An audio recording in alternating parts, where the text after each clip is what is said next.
This webcast was developed by the WateReuse Pacific Northwest, which is the regional section of the WateReuse Association. It is co-sponsored by the Pacific Northwest Clean Water Association and its WateReuse Committee. My name is Christina Westbrook. I'm the Vice President of the WateReuse Pacific Northwest section, and I am your moderator for today's program. Both of our sponsoring organizations are committed to educational opportunities for water, wastewater, and water use professionals in Washington, Oregon, and Idaho. Many recycled and reclaimed water projects have come online in the last several years throughout the Northwest, and more are being planned. This webcast is one of many ways we can share information about those experiences and help encourage even more projects. We have a great program for you today. First, Matthew Gregg of Brown & Caldwell will discuss a unique plan under construction or under consideration in Nampa, Idaho to use aquifer recharge and recovery to comply with stringent limits on total phosphorus. Then we will hear from Skip Beenham of the Silverdale Water District and David Tucker of Kitsap County Public Works about how water reuse is being used to address regional water supply issues. In our final presentation, Ahmad Kayumi of the City of Pasco will give us a look at how his community has used water reuse to increase capacity for local food processors. Don't forget to send in your questions as you have them. Our presenters will be ready to answer them at the end. Now I'd like to introduce our first presenter.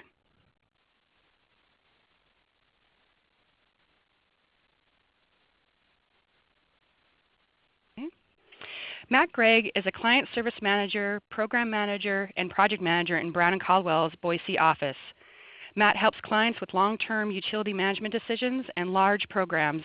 His recent projects have included program management for a $150 million wastewater program, the evaluation of potential aquifer recharge sites, and the evaluation of a long-term approach for wastewater discharge capacity.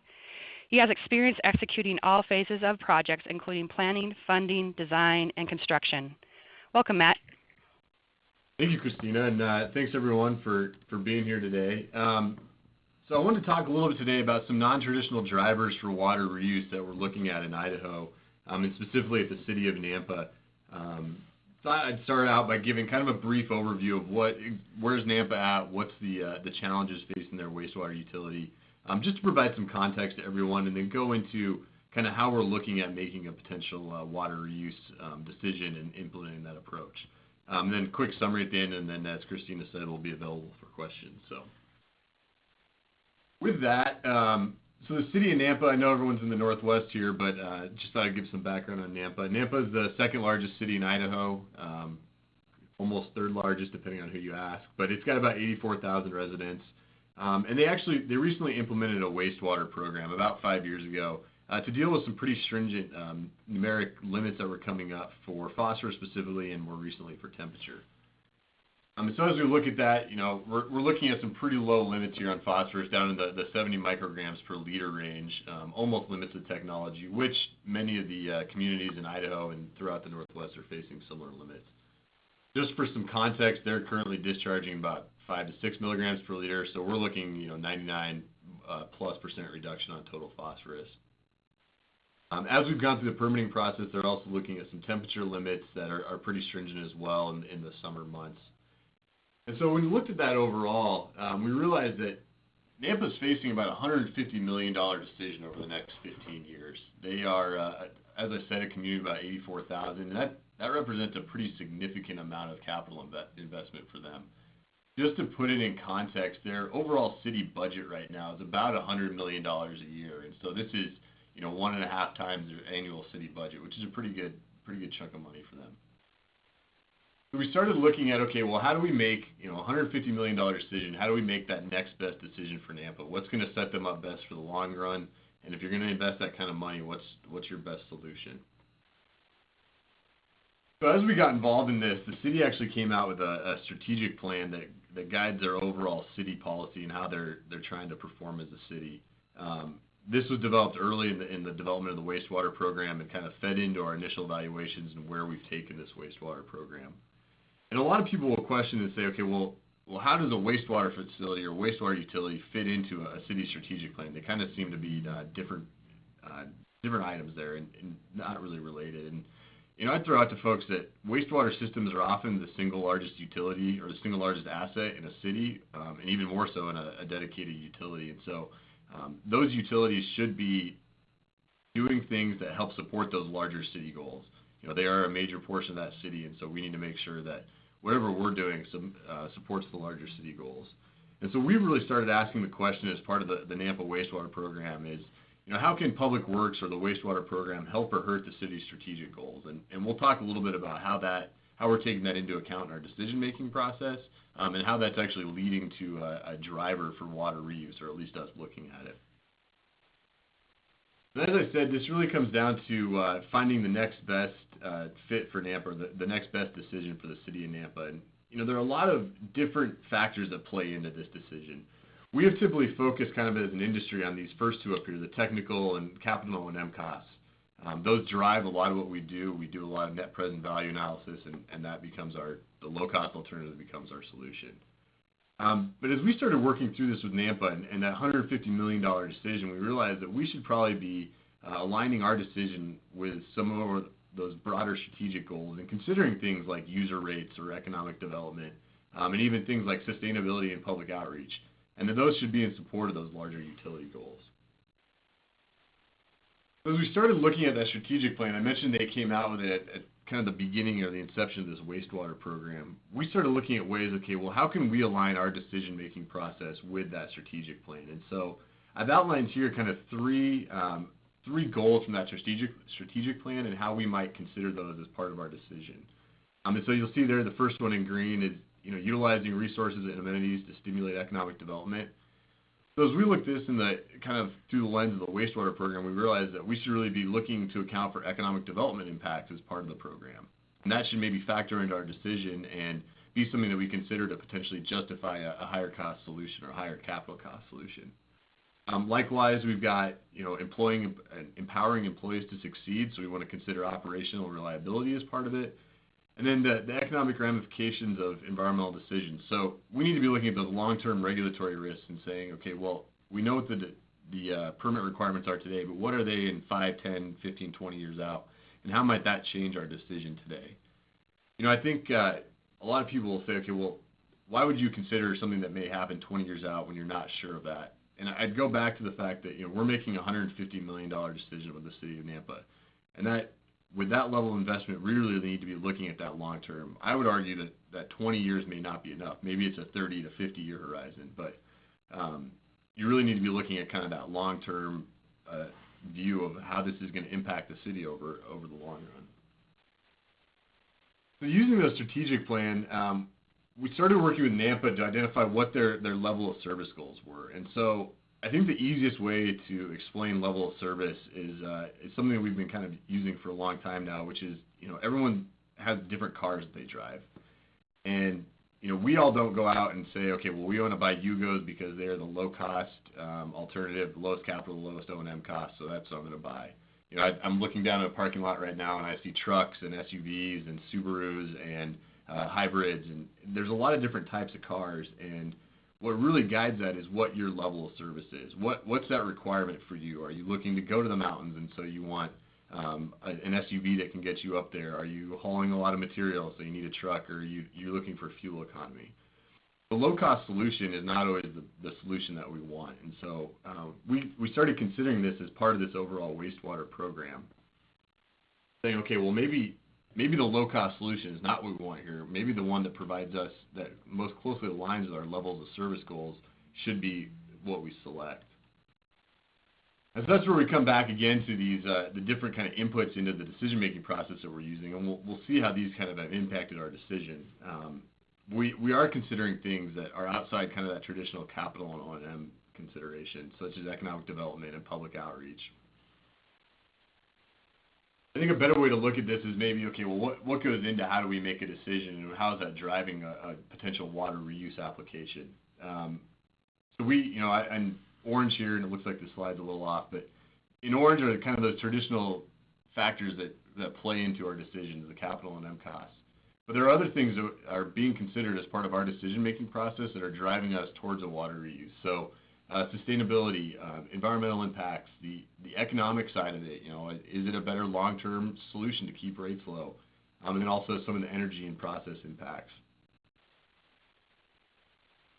I'm going to introduce this concept now and kind of expand on it here in a minute, but what all this leads to is us really looking at what are the risks and benefits of us implementing a different option. We always look at capital on them, but what are those risks and benefits that may justify us doing something else? If we know that something's coming out in 5 or 10 years, or we have an idea that it is, we should probably be considering those as part of our decision-making process. And it actually, as you'll see, can kind of influence the decision and push it away from maybe the low capital cost solution. I think looking at risk as part of the decision-making process isn't a new concept, but quantifying it and really making it apples to apples with all the other costs you're looking at is kind of coming more into vogue these days. And I'd throw out to folks that you are looking at risk every day in every decision you make. I'm hoping that if I kind of polled the audience here and asked how many of you brushed your teeth this morning, most people would say yes. And you're brushing your teeth not because you think you're going to get a cavity today, but you're trying to avoid that risk in the future. And so we do things like brushing our teeth or putting our seatbelt or getting shots to avoid that long-term risk. And so if we're doing that in our personal lives, it probably makes sense as we're making one of the biggest decisions a city will ever make to consider those long-term risks. We've kind of taken the City of Nampa strategic plan and looked at, okay, well, first off, how do we as a wastewater utility support what they're trying to do? And then kind of building on that, how do we take their strategic plan, use that to identify levels of service that we need to provide to the city? So that's how we help them do what they're trying to do. And then the third part of that is how do those levels of service dictate what risk and benefits we should look at? For the City of Nampa, it's a community that maybe doesn't value sustainability as much as other communities do. So that may not play into our decision as much as a user rate, keeping rates low. So we need to make sure that we modify our decision-making process to account for kind of the uniqueness of the utility. So how we've done that for the City of Nampa and just going through their discharge decisions and their discharge decision, what they're looking at, they're actually looking at kind of 5 long-term options. The first 2 here, option 1 and option 2, are more our water reuse or reuse alternatives. So we're looking at doing some aquifer recharge south of the city. It would involve about a 12 to 15 mile pipeline to the south, and then infiltration basins that would let the treated effluent or recycled water infiltrate down to groundwater. And so there's some distinctions in the Idaho regs on direct versus rapid infiltration, but in general, it's putting the water in a pipeline, shipping it south, and letting it infiltrate to groundwater. I'll let everyone know that the area that we're looking at is very highly agricultural, and so we're actually looking at a depleted aquifer that is used heavily for irrigation, so it might have some benefits there. We're also looking at option 3 is a treat and offset approach, or kind of if people are familiar with the City of Boise's Dixie Drain project, this would be a similar type of project for the City of Nampa, where you're doing some water quality trading kind of with yourself, so it's an offset and not technically a trade. And then the last option there is our more traditional approach, treat and discharge, what we call it, or tertiary filtration, which is membrane filters and just continuing to discharge to our surface water body.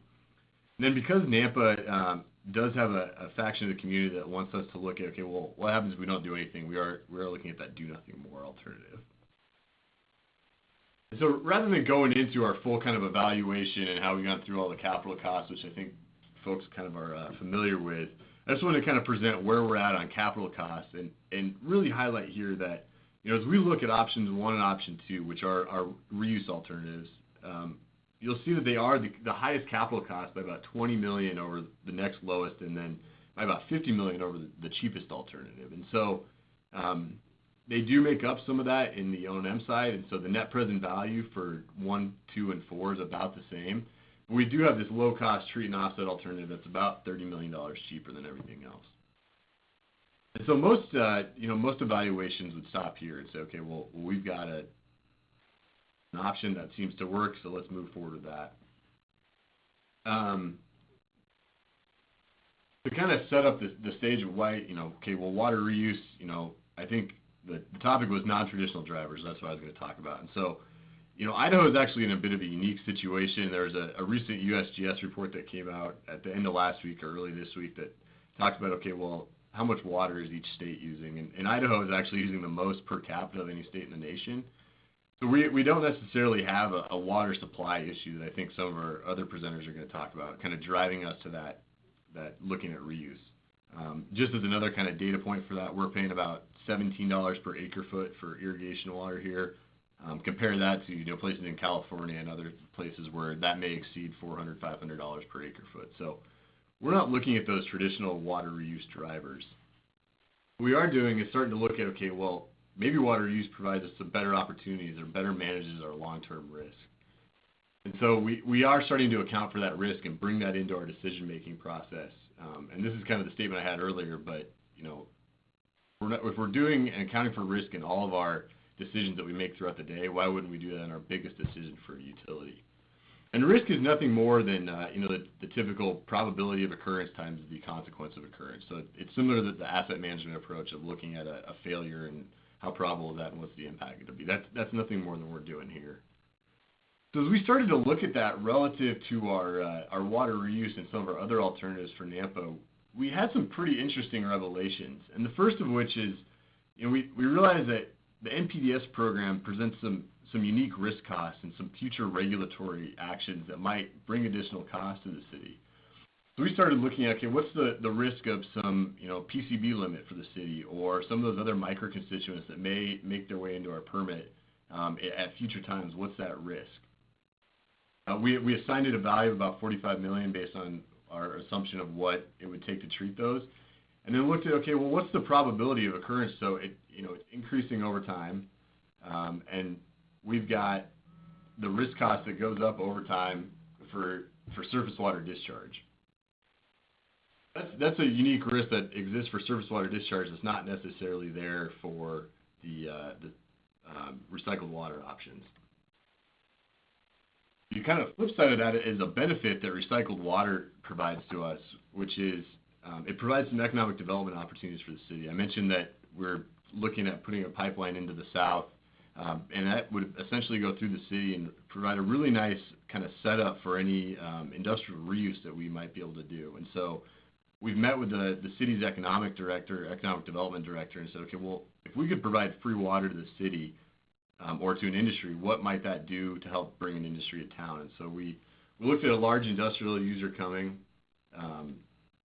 to the city, and what would those job impacts be, or what would that economic development impact be? And so what we saw is, even though the probability that's pretty low, the impact of that is so high that it provides some real tangible benefits to the city if we're able to do that.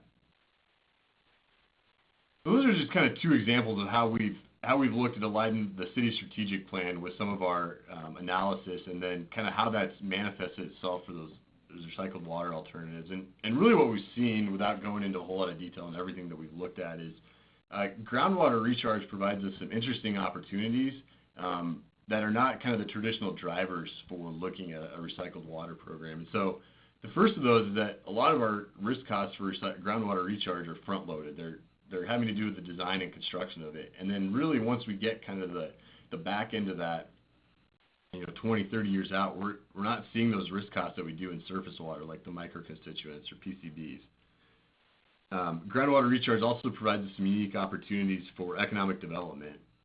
And kind of the flip of that is true as well for surface water. We're seeing those long-term risk costs for surface water and not those economic development opportunities. And then, as you might expect, the do nothing more alternative has the most significant risk cost of all.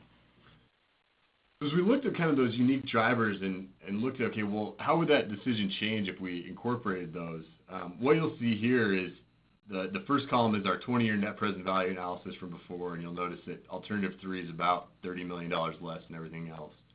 But when you incorporate some of those risks and benefits, such as long-term regulatory risk and economic development, into the equation, you actually get a much different answer, a much different view of things. And so by looking at that, we've actually said, okay, well, direct infiltration or groundwater recharge provides us some interesting opportunities, and we should probably be looking at that.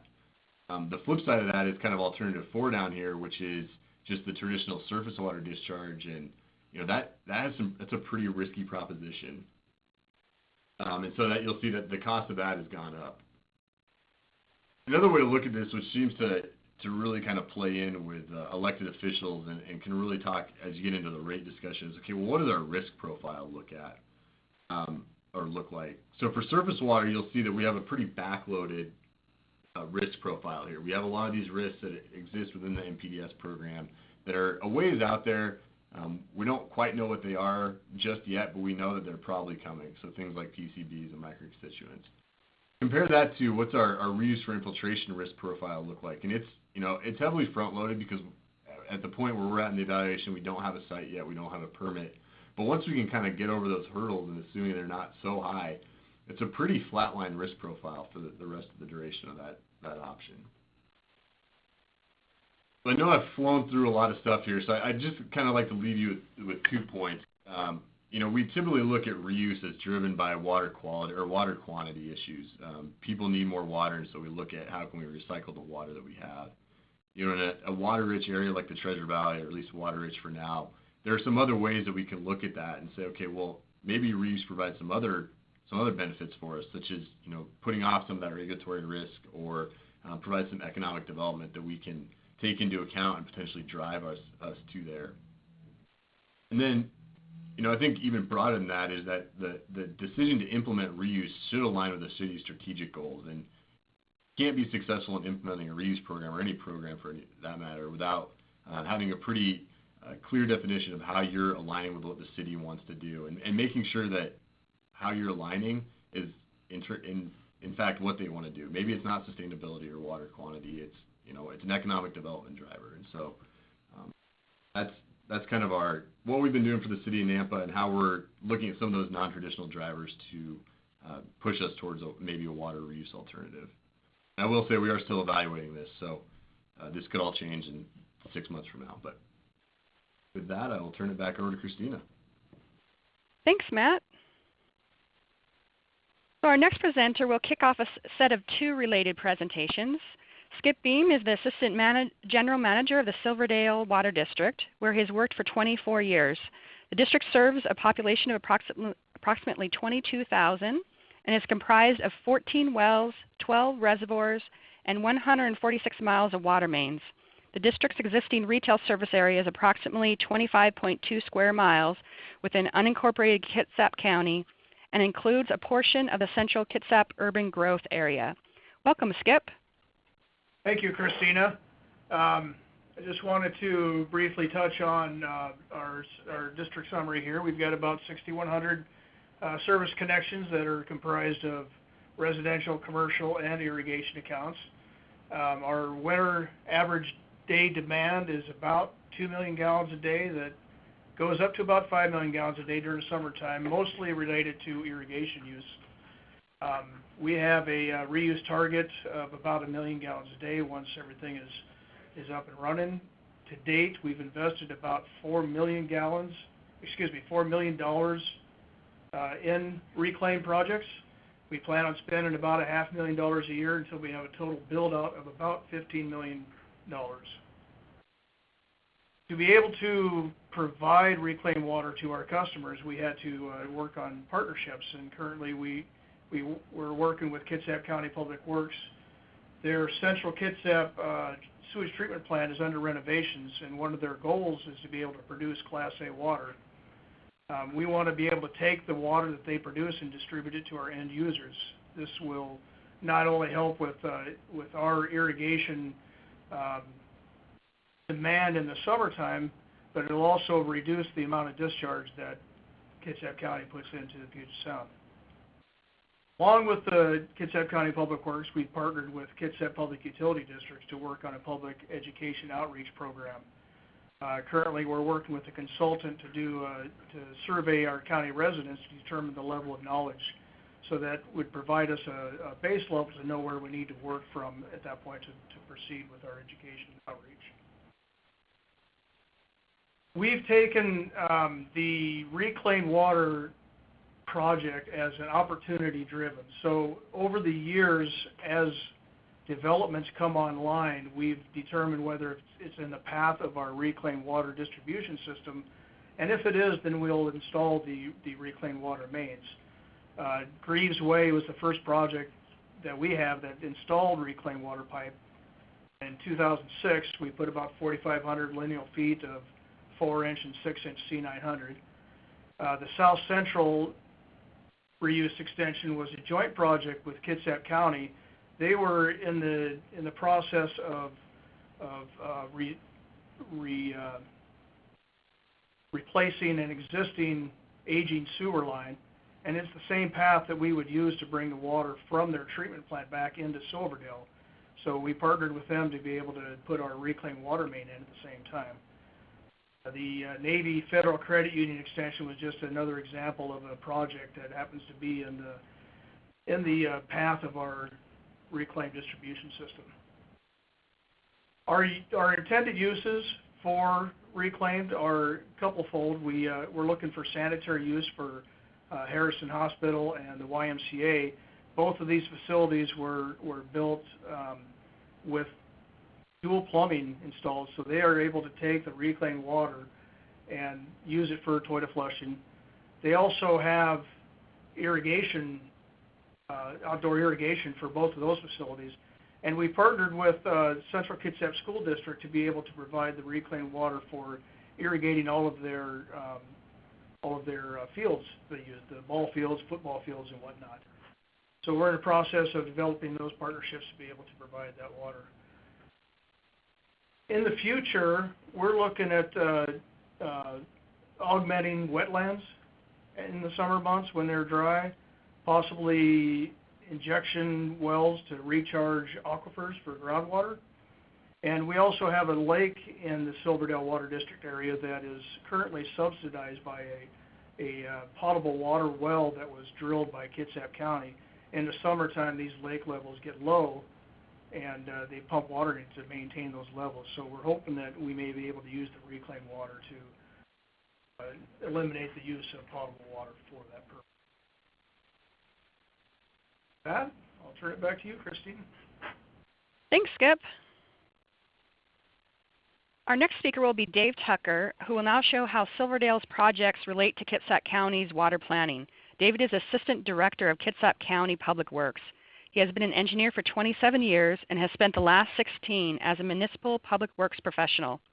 Kitsap County Public Works owns and operates 4 sewage treatment plants. 2 of these plants are in the process of being upgraded to tertiary treatment as part of the county's Water as a Resource policy implementation.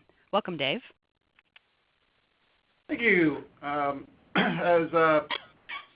Skip was saying, we've been partnering over the last couple of years looking at coming into use tertiary treated water within our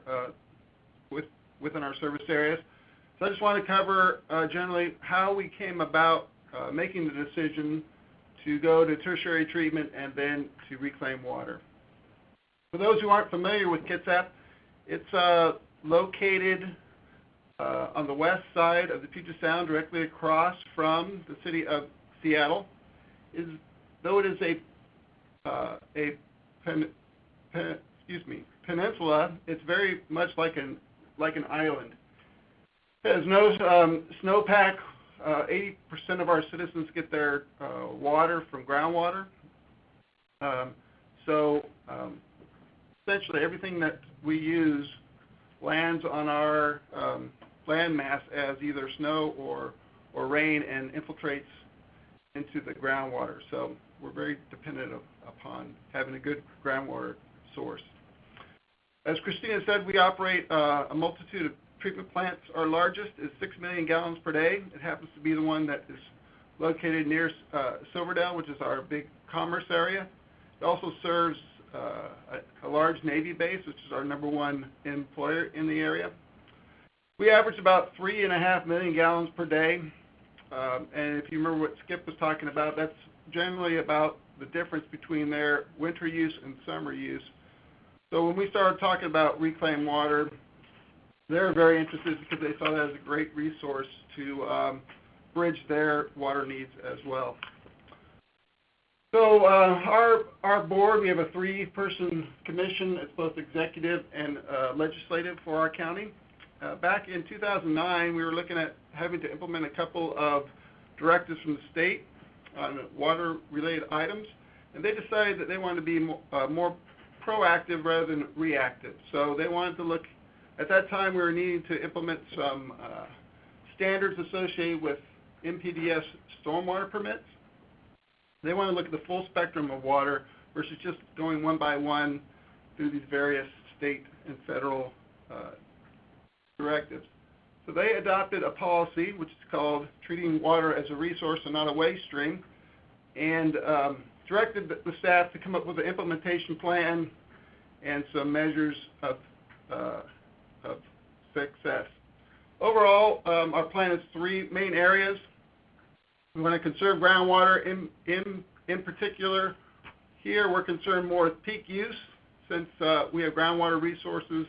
Our distribution systems have a limited storage capability, so we want to make sure that we're keeping our peak use down.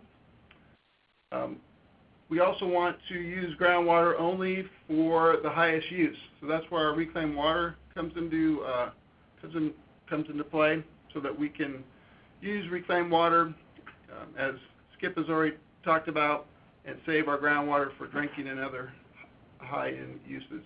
Other areas we're looking at are surface water runoff, try to mimic the natural runoff condition, and limit our attributes as they pertain to water pollution. So some of our measures of success, as I said before, we try to limit our peak use, not only at our facilities, but also working with the various water purveyors in our area to try to limit public use. We have partnerships with our local public utility district as well as Silverdale Water District to measure stream flow and monitor rainwater, see how our surface runoff is working. And we also obviously measure different criteria listed here for water pollution. One of the biggest ones we look at is our total load to the Puget Sound. Those out there may know there's a big initiative statewide to try to reverse decline in the Puget Sound by 2020. And nitrogen in the summertime is a big problem down in the South Puget Sound from a dissolved oxygen standpoint. And treatment plants are the #1 discharge of nitrogen in the summertime. So this here just graphically shows you what we're trying to do. This is what approximately what water did on our landscape before we started to develop it. See, a lot of it was going up here in evapotranspiration and predominantly in deep groundwater where we're pulling from today. Once we developed it, you can see the evapotranspiration and the groundwater have decreased, and much more of it is runoff. So we're trying to limit that runoff, not only from a stormwater standpoint, but as we talked about, Skip talked about, limiting the amount of discharge we have from our treatment plants. So partnering with others to try to get that water used for a better purpose. So what we're trying to do today in the current system, we operate, as I said before, treatment plants. We should be able to produce Class A water from our Central Kitsap treatment plant starting mid next year. We're in the middle of a $30 million upgrade there. We operate 3 other smaller treatment plants. One in the north end of our county is adjacent to a golf course owned by one of the region's tribes, the Suquamish tribe. And we're in partnership with them as well as the public utility district to look at feasibility of using that reclaimed water to as a source of irrigation for that golf course that the tribe just purchased last year, to reduce the total amount of water they need to take from the public utility district. Again, getting to the idea that we want to use our precious groundwater for the highest use. And there you go. There's our overall goal there.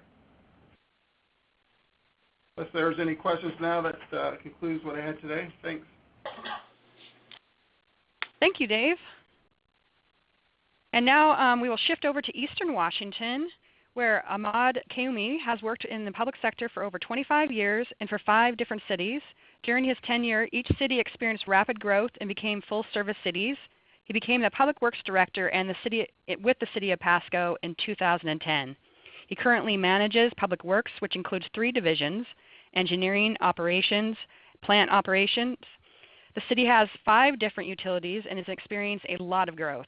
Ahmad is a registered professional engineer in both Oregon and Washington. Welcome, Ahmad. Thank you. Good afternoon, everyone.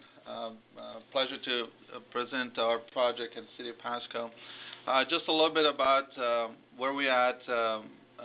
City of Pasco is a south central part of Washington, so you can see the map with our proximity location. And this reuse facility was part of the vision that the council had over 25 years ago in terms of attract more economic growth. And there was a pretty bold risk on the city council's part and trying to bring some food processors into town. But at the same time, the concern was what do we do with the, because they generate quite a bit of wastewater. And at that time, our wastewater treatment plant did not have a whole lot of capacity. So one of the, there was a City of Pasco, City of Vancouver, Washington. It was one of the cities I used to work for. They were doing a pilot project where they're actually using some of the wastewater from the fruit packing companies and discharging into farmland. So use that and kind of refine that. And at that time, initially, the city was able to get one of the food processors to come in. And right now, we have about 4 of them. But the major benefit was not only to create jobs and economic development, but also provide some benefit to the farmers. As you know, I showed in the map, Pasco has a lot of agricultural activities going on there because of the Columbia River irrigation project. So there is a lot of farmers, and we wanted to utilize that. So right now, excuse me, the project has grown to 4 food processors, and they average send about 5.5 million gallons of wastewater a day. And that's pretty much throughout the year. It slows down a little bit during the winter time, but majority of the year we get about 5.5 million gallons of wastewater. The way the system works is that the water that comes in and we treat it and goes to the farm, all the costs are basically covered by the food processors. So all the annual maintenance and the capital and debt services are paid by the food processors. So there's no subsidy from the city at all. And it's actually providing quite a bit of low-cost wastewater treatment for the food processors. The idea is for them to send their wastewater and not have to worry about anything else. Because a lot of times, even if they decide to send it to a wastewater treatment plant, they have to do a lot of pre-treatment, which is very expensive, and the city's ordinance is that they have to bring the concentration down to 300 milligrams per liter. But some of the wastewater we get from the food processors goes up to like 12,000, 11,000 BUD. So that's really a huge cost saving for them, and something that we can utilize quite a bit. This is just kind of a map of the area where we have the food processors and the location of the farms. And we have about 15 pivots, about over 1,800 acres of land that we treat the water. So basically the water comes in to our from all these food processors, gets collected. This is one of the old, further south one that actually pump it, and the other ones flows gravity and then goes to one of our lift station, and then gets pumped to the our reuse facility. From there, we pump it to all the pivots, and so that the water gets discharged. So the idea is to use that land to treat the water, and at the same time recharge the aquifers. And we actually have different type of crops and the crop rotations. The 2 things: one, finding a type of crop that utilizes the most amount of nitrogen, because that's our limiting factor, and same time provide a lot of benefit to the farmers. And so we do crop rotations, and we do growth of about mostly alfalfa, which consumes quite a bit of nitrogen than compared to other crops. They also grow potatoes maybe once every 4 years, corn, and also wheat.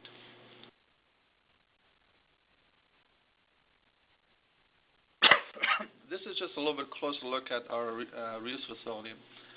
We have about 115 million gallons of winter storage. That's the reason because our permit does not allow us to discharge the water during the winter time. So, and while at the same time the food processors can continue to work, we want to provide them winter storage, and we have allocated the capacity of that winter storage pond for each food processor. And I'll talk a little bit later on about some of the upcoming improvements trying to increase the capacity of our reuse facility, but also to make sure we stay compliant with our permit from ecology. Just so you know what current operation is and how much of the wastewater we actually discharge onto the field. Right now, about 650 million gallons of the wastewater goes to the farmland. But the hydraulic capacity that we have on the farm, based on the permit that was given to us by ecology, is about 1.9 billion gallons of water. So what we do is supplement the water by using some of the wells, and also so we can mix it and to kind of dilute some of the wastewater before it goes to the farmland. We have a permit limit of about 650,000 pounds of nitrogen, and that's our limiting factor because of how we treat that and the consumption of that nitrogen by the different types of crop. And the other issue is the BOD odors, and those are some stuff that we're going to be doing soon to address those as well. But one thing on that storage pond, we hold the water for 3 months, and then come March 1st, we discharge it in the field, and that has some detrimental impact that we're trying to address. But if we don't, we had the issue of the odor.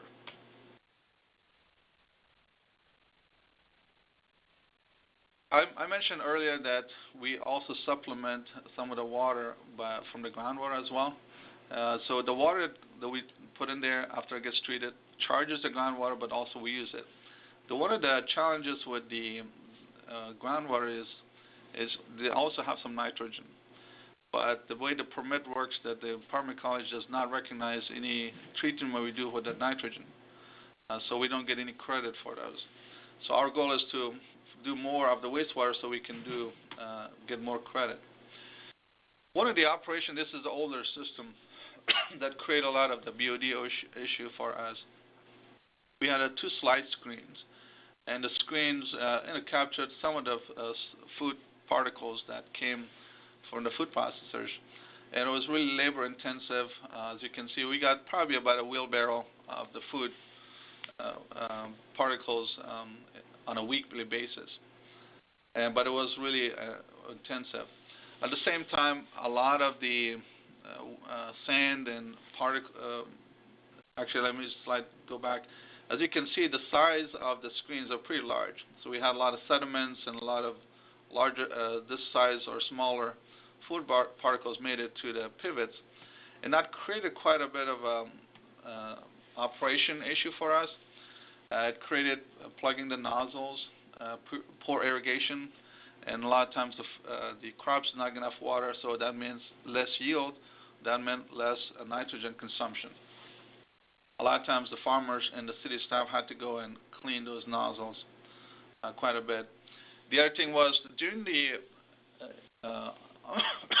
off-season operation, we had an EQ basin where the water came in, and we used that to discharge. But that EQ basin had a lot of sediment build up over time, and we had the surface aerators that kind of mixed a little bit, but we still had a lot of build up sediments on that location. This is just an example of some of the damage that the sediments and the sand that, because we had some of the food processors also processed carrots, potatoes that had a lot of sand in it. It did a lot of abrasion to the end guns and also the spray nozzles. So one of the things was our food processor wants to grow because there's quite a bit of a demand for the food that they produce. They came to us and wanted to know if there are ways that they can get additional allocation of the capacity, but we did not have them. Well, one of the easy way to expand and create capacity would be to purchase more farmland. But as I mentioned before, that farming in Pasco has really gone and become in high demand. When initially the city purchased about 10 pivots, they're I think between $2,000 maybe $1,000 an acre. Right now, it's very rare to even find a farmland that's for sale, but if they are, they're over $15,000 an acre. So it's really expensive to buy more farmland. So we had to find a way to increase the capacity because of our hydraulic capacity. Our hydraulic loading is high, so if we can wait to find to clean the water, we can put more wastewater and keep the same amount of nitrogen, and at the same time create additional capacity. So that was the idea, and there's different steps to create those. We broke the project in 3 different phases. Phase 1 would be to build a screening, and then also sedimentation pond for phase 2, and phase 3 to do a BOD removal. So this was the building that we start construction for the screening. And this is when we start the 2 screens, and then this is room for the 3rd one in case just provide some room for future growth. And this is during the installation, and then this was after the pipes and everything, the wastewater comes in. We'll go through those screens. There are about 4,500 gallons per minute capacity for each one of them.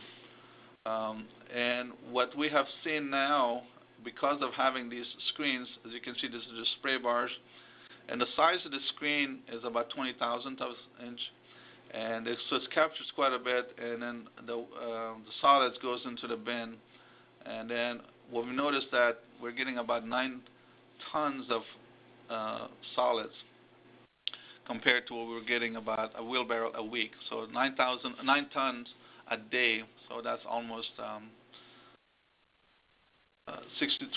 almost 70 tons of waste every week. So we also built a sedimentation pond.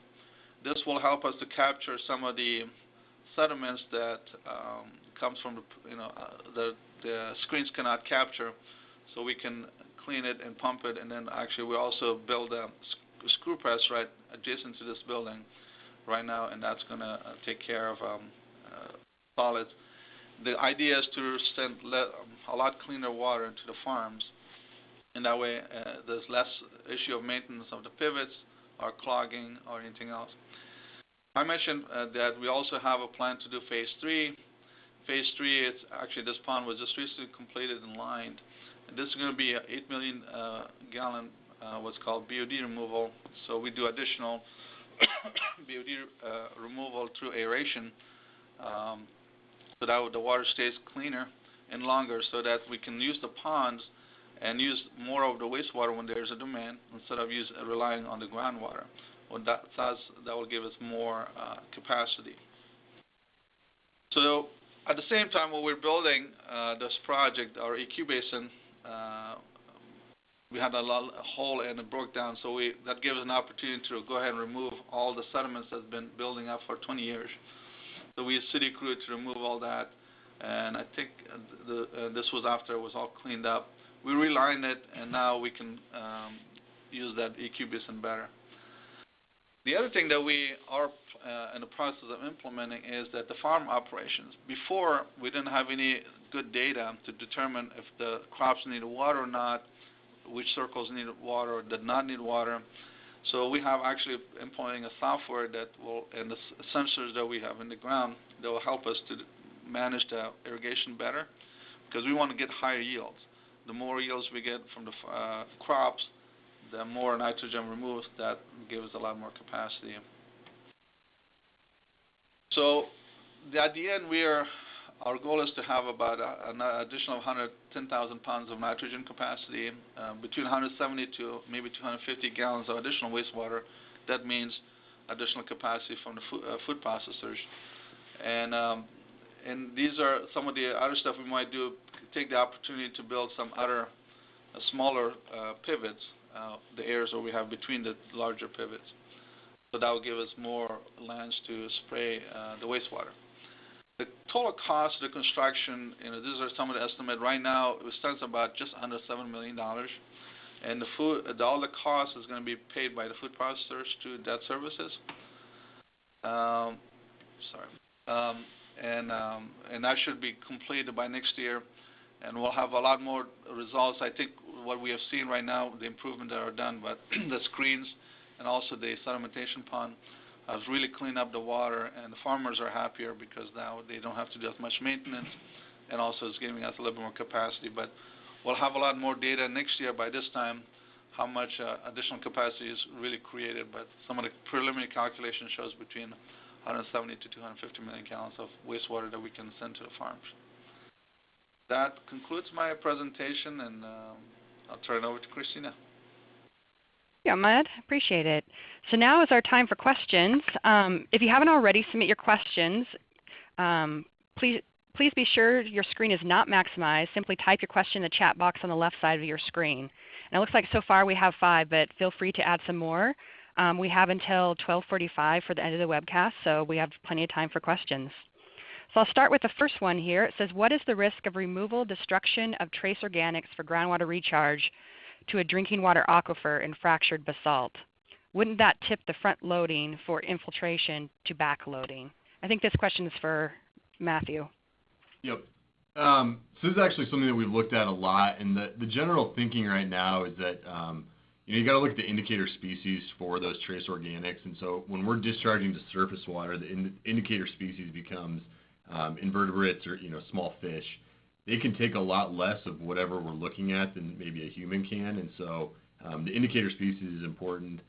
It's also important to point out that the area that we're looking to infiltrate is not fractured basalt. It's a sand, gravel, clay mix, and so one of the things that the Idaho DEQ has been really insistent on is that we can track where the water goes and show that we're not impacting drinking water wells and that we're not having a detrimental effect on that aquifer that we're over. So that's kind of how we've been going about that. Okay, thanks. Our next question says, what class reclaimed water or recycled water do you need to produce groundwater recharge or to do groundwater recharge? So I mentioned that we were looking at 2 different kind of recharge scenarios, what we call direct infiltration and then rapid infiltration. And in the state of Idaho, those each bring unique requirements. So direct requires Class A. You don't assume any treatment in the soil system. And then rapid infiltration actually assumes Class C recycled water, and you get some credit for treatment. That's kind of where we started. Since we've been doing some public involvement and getting feedback from the public, we've kind of realized that we need to go with Class A to be able to stand up in front of the public and say, this is the best, this is the best class of recycled water in the state. And so that's what we've gone with, and that's what we'll be moving forward with. So Class A is what we're going with, but there are that's not necessarily what's required by the regulations. Okay. All right, our next question is for Skip and David. How did you address the issue of lower revenues in the city or county from not selling 1 million gallons of water?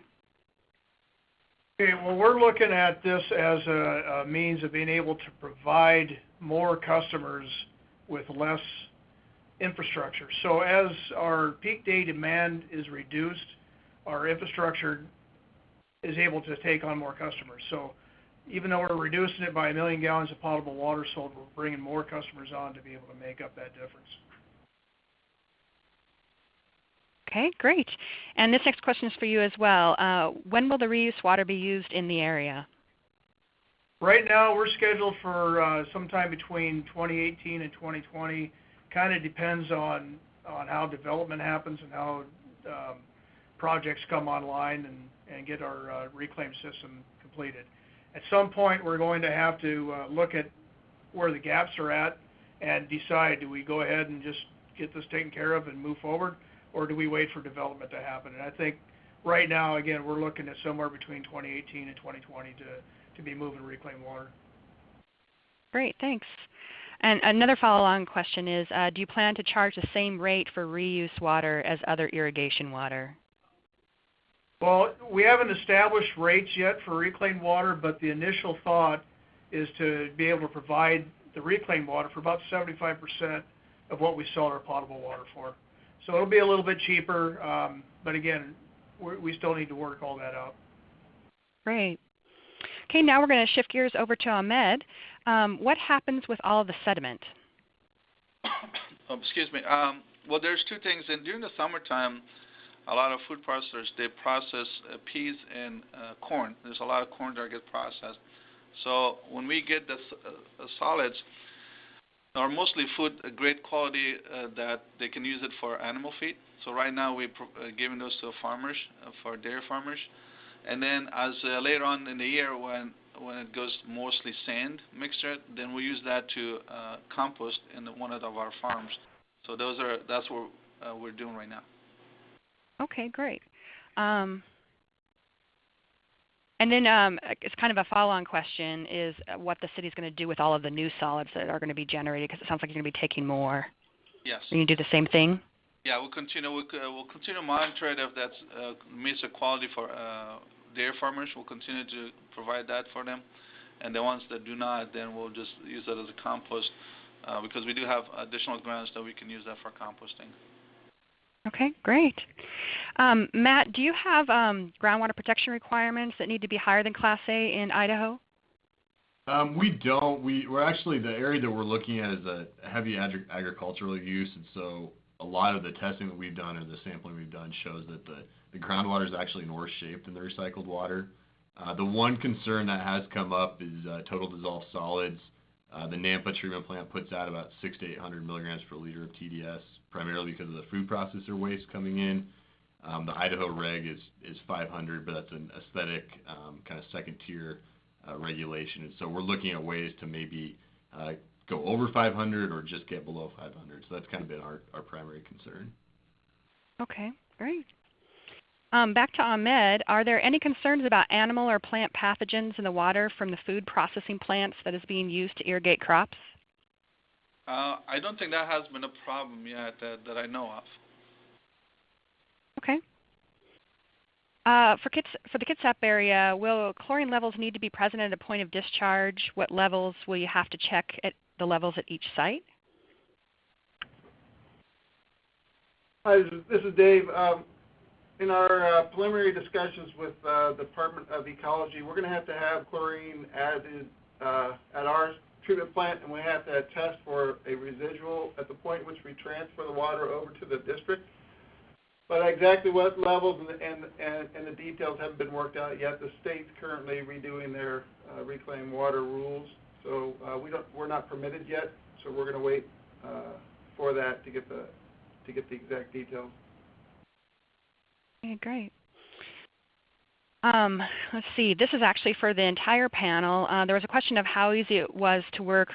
They say the Department of Ecology, which is the case for Idaho, but for Washington, but for Idaho, it's Department of Environmental Quality.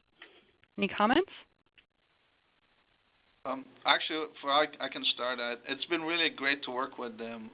We have a really good relationship with them and keep them abreast of what's going on, and they really like this project because instead of sending that water to wastewater treatment plant, take away capacity, and because we have a biological system, it could be really detrimental to our system, and a lot more cost to accommodate that.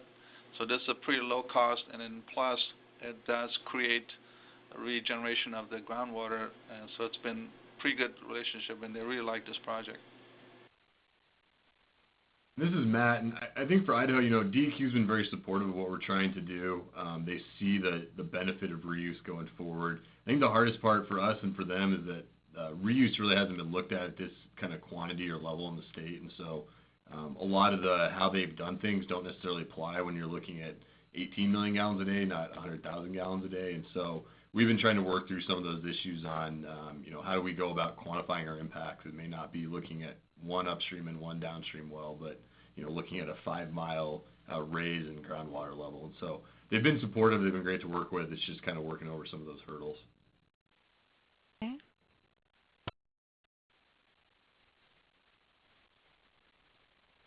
Dave or Skip, do you have anything you want to add, or do you want me to move to the next one? I'll just say that from our perspective, our early workings with ecology have been very helpful. As I said, the state legislature delayed their work on coming up with new rules. So the state rules are a little bit antiquated, and they're trying to, as best they can at a staff level, to work with us so that we can get the best product forward. Great, thanks. So here's a kind of general question to everybody as well. It seems that the cost of treatment goes up for reuse. Then charging less for reuse water seems to make it difficult to recover cost. Will charging less for reuse increase potable water costs?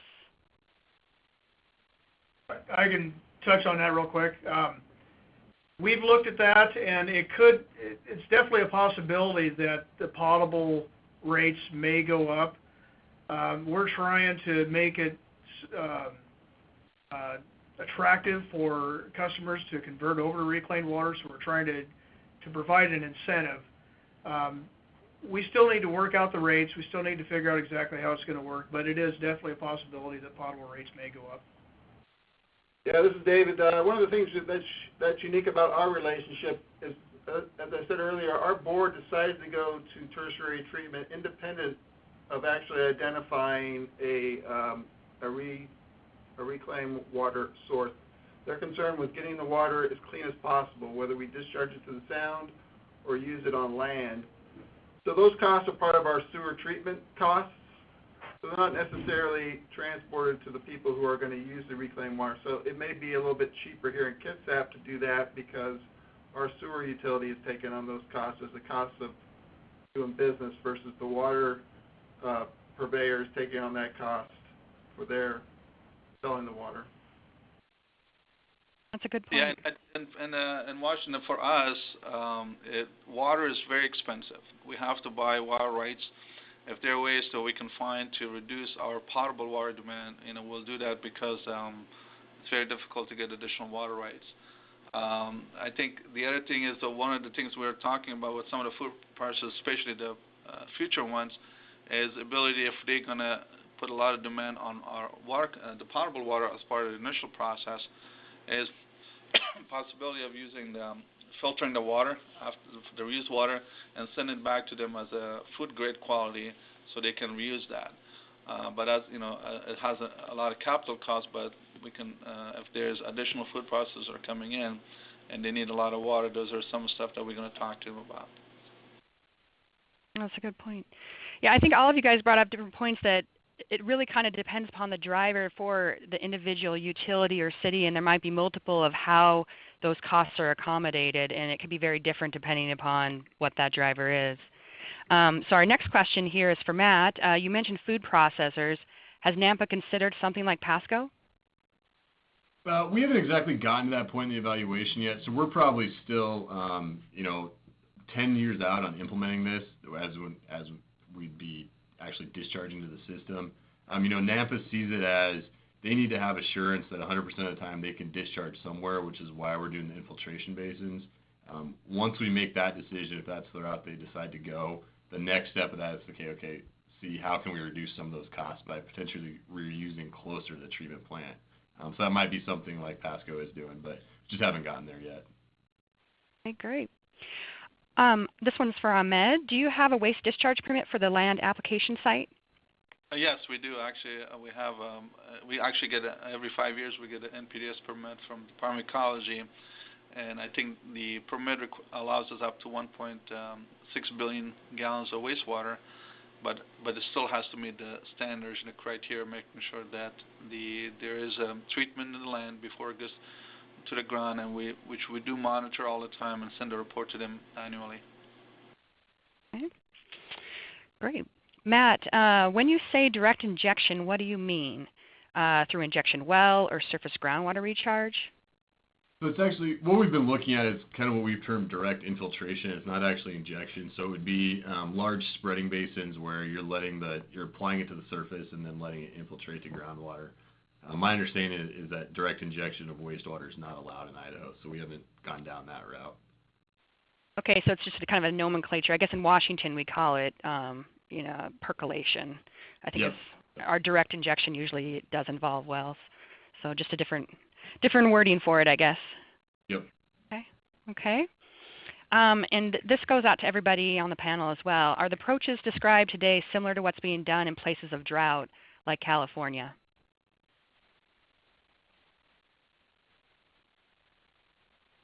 I'll maybe start that one. For Nampa, we see the reuse program as maybe a step towards direct potable reuse. If we build a giant pipeline heading south through the city, it's conceivable in the future that same route could be used to feed a direct potable system, kind of like what they're doing at Big Springs or other places where they're having serious drought. So it's kind of along the same lines, but not necessarily exactly the same thing.